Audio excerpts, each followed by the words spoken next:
আমি আজ আপনাদেরকে সাদা ধবধবে একদম ঝরঝরে ফ্রাইড রাইস বানিয়ে দেখাবো। খুব সহজ পদ্ধতিতে যে কেউ এটা বানিয়ে নিতে পারবে। তার জন্য এখানে আমি নিয়েছি বাসমতি চাল। তো এখানে আমি 2 কেজি চাল নিয়েছি। এবার আমি ঘিয়ের সঙ্গে গাজরগুলো ভেজে নিব।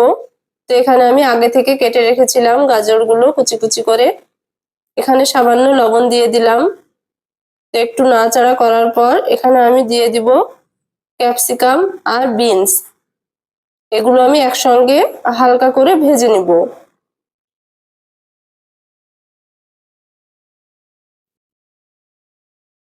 এটা আমার হালকা ভাজা হয়ে গেছে।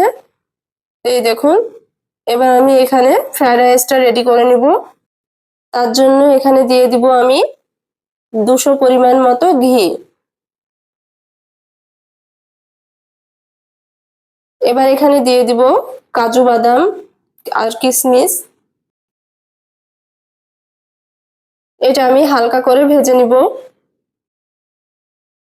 আর দিয়ে দিব কয়েকটা তেজপাতা, আর দিব দারচিনি, এলাচ, লবঙ্গ। এগুলো একসঙ্গে নাড়াচাড়া করে নিব। এবার এখানে দিয়ে দিব বাসমতি চালগুলো। এগুলো আমি ভালো করে ধুয়ে পরিষ্কার করে নিয়েছি। এবার ঘিয়ের সঙ্গে চালটাকে ভালো করে মিশিয়ে নিব। এটা ভালো করে মেশানো হয়ে গেলে এবার আমি এখানে দিয়ে দিব আগে থেকে ভেজে রাখা গাজর, বিনস আর ক্যাপসিকাম গুলো। আর দিয়ে দিব জায়ফল আর জয়িত্রী ভেজে গুঁড়ো করে রেখেছিলাম সেটা। এবার এগুলো একসঙ্গে ভালো করে মিশিয়ে নিব। এগুলো আমার ভালো করে মেশানো হয়ে গেছে। এবার আমি এখানে দিয়ে দিব সামান্য লবণ আর দিয়ে দিব চিনি। তো এটাও ভালো করে মিশিয়ে নিতে হবে। এগুলো আমার ভালো করে মেশানো হয়ে গেছে। এবার আমি এখানে দিয়ে দিব পানি। এখানে আমি গরম ফুটন্ত পানি দিয়েছি। তো খুব বেশি পানি দেওয়া যাবে না, চালটা ডুবে থাকবে সেই রকম দিতে হবে।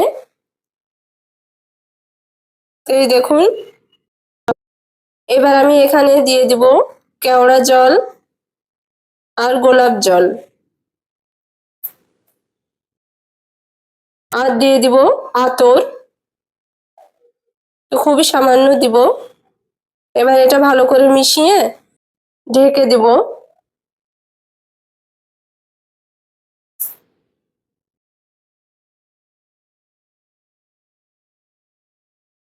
তো ফ্রাইড রাইসটা আমার হয়ে গেছে। এই দেখুন,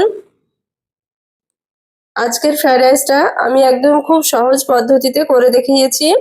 তা আপনারা খুব সহজে বানিয়ে নিতে পারবেন সাদা আর ঝরঝরে ফ্রাইড রাইস। আপনাদেরকে পরিবেশন করে দেখাচ্ছি। তো দেখুন কতটা ঝরঝরে হয়েছে।